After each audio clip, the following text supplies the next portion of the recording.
ukijiaminisha Mungu amekuinua, ukaingiza mapembe, ukaanza dharau na kuto kuitii sauti ya Mungu. Mungu amekupa mali, Mungu amekupa maduka, umeshindwa kuwa mwaminifu kwenye ibada.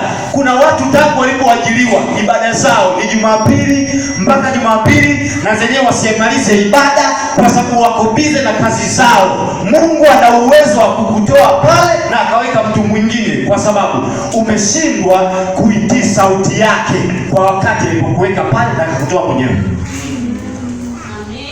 Haleluya. Amen. Anasema, je, Mungu zipenda sadaka? Leo unamchukulia Mungu kama ni mtu anayependa hela, kama ni mtu ambaye anathamini sana sadaka. Anasema, angalia, kutii ni bora kuliko dhabihu.